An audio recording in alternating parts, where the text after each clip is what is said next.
अस्सलाम वालेकुम जी। आज हम बात करेंगे डायपर रैश क्या है, बच्चों को किस तरह से मुतासिर करता है और इसको किस तरह से ट्रीट किया जाए। डायपर रैश 3 डिफरेंट टाइप्स को हम आज डिस्क्राइब करेंगे। एक मोस्ट कॉमन चीज़ है डायपर डर्माटाइटिस। डायपर डर्माटाइटिस जैसा कि नाम से ज़ाहिर है कि डायपर की वजह से बच्चे को स्किन इरिटेशन या इन्फ्लेमेशन हो रही होती है। अब डायपर क्या करता है, जब बच्चे को आप डायपर लगाते हैं तो उसके अंदर यूरिन या स्टूल कंटेंट अगर लंबे अरसे के लिए वॉश ना किए जाए तो वो स्किन के ऊपर इरिटेशन या इन्फ्लेमेशन काज करते हैं। यूरिन के अंदर कुछ ऐसे केमिकल्स होते हैं जो कि केमिकल रिएक्शंस की वजह से अमोनिया के अंदर कन्वर्ट हो जाते हैं। अमोनिया एक अल्कली है जो स्किन को इरिटेट करता है। स्किन रेड होना स्टार्ट हो जाती है, पफी होना स्टार्ट हो जाती है और पेनफुल हो जाती है। और उसके ऊपर जब बच्चा दोबारा से यूरिन पास करता है तो वो आपका बच्चा फसी हो जाएगा, बहुत ज़्यादा क्राई करेगा, बेचैन हो जाएगा और बच्चा ठीक से फीड नहीं लेगा। इसी तरह जिस तरह यूरिन के कंटेंट केमिकल रिएक्शन करते हैं, इसी तरह से स्टूल के अंदर भी कुछ चीज़ें होती हैं, कुछ अनडाइजेस्टेड फूड पार्टिकल्स होते हैं जो स्किन के ऊपर रिएक्शंस कर रहे होते हैं। स्पेशली जब हम बच्चों को नए फूड इंट्रोड्यूस कराते हैं, उनकी वीनिंग स्टार्ट कराते हैं, तो उसके अंदर कुछ अनडाइजेस्टेड मटेरियल बच्चे की स्किन पे रिएक्शन कर रहा होता है। तो ऐसे बच्चा जो डायपर रैश के साथ आता है, ये सिर्फ डायपर के एरिया को अफेक्ट कर रहा होता है। इसमें बच्चे के स्किन फोल्ड्स मुतासर नहीं हो रहे होते। तो इसके लिए हमें क्या करना चाहिए कि बच्चा जो है वो नॉर्मली 3 to 4 आवर्स के बाद स्टूल या यूरिन पास करता है, तो आप एवरी 3 to 4 आवर्स बच्चे का डायपर चेंज करें, उसको वाटर के साथ, प्लेन वाटर के साथ वॉश करें, स्किन अच्छे से ड्राई करें और उसके ऊपर कोई भी बैरियर क्रीम अप्लाई कर दें, जिसमें हमारे पास पेट्रोलियम जेली है जो कि अच्छा बैरियर है। जिंक की डिफरेंट पेस्ट आती हैं जिंक ऑक्साइड फॉर्म में, हम वो उनको अप्लाई कर सकते हैं। इसके अलावा बच्चे को कुछ डायपर फ्री टाइम भी देना चाहिए ताकि उसकी स्किन हीलिंग फेज़ में रहे और उसको एयर ड्राई का मौका मिले। एक सेकेंड चीज़ जो बच्चे को अफेक्ट करती है वो है फंगल इन्फेक्शन। इसकी भी एक बड़ी वजह ये हो सकती है कि बच्चे का डायपर टाइमली चेंज नहीं हो रहा, यूरिन और स्टूल ज़्यादा देर तक स्किन के साथ कांटेक्ट में है, या फिर बच्चा हमारा इम्यूनो कॉम्प्रोमाइज़ हो रहा है, उसकी इम्यूनिटी कम हो रही है।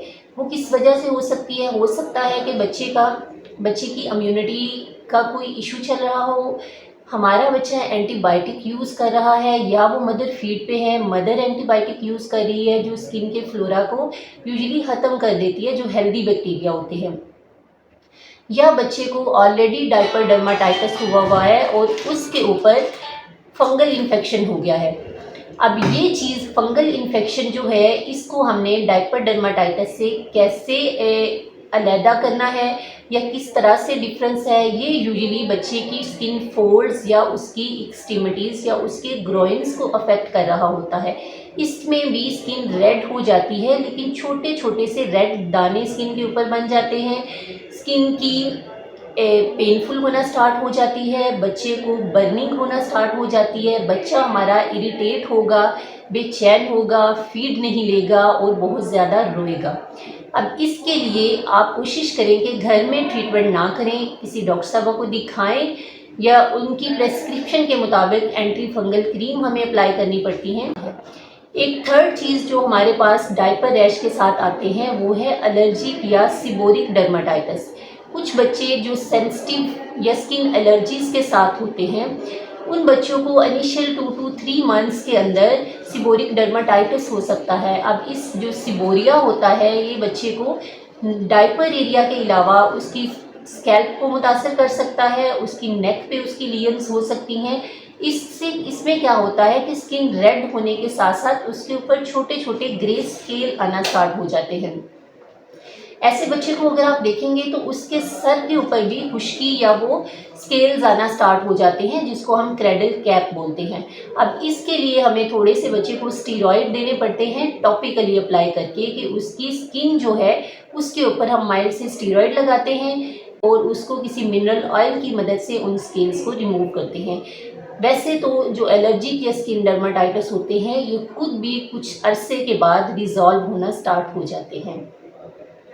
तो प्रोटेक्टिव मेजर्स यही हैं कि अगर हम अपने बच्चे को डायपर रैश से बचाना चाहते हैं तो हम फ्रीक्वेंट डायपर चेंज करें, उसकी स्किन के ऊपर न्यू थिंग्स अप्लाई ना करें, स्पेशली कोई पाउडर। जब आप न्यू चीज़ें ट्राई करते हैं, पाउडर हो गया, कोई इमोलिएंट हो गया, या फिर बच्चे के ऊपर ऑयल्स वगैरह ट्राई करते हैं तो उससे बच्चा एलर्जिक होकर उसकी स्किन पे रैश आना स्टार्ट हो जाते हैं। तो आपको इस चीज़ पे नज़र रखनी है, अगर इस वजह से हो रहा है तो आप उस चीज़ को अवॉइड करें, और बाकी हाइजीन मेजर्स की मदद से हम बच्चे के डायपर रैश को कवर कर सकते हैं। Thank you.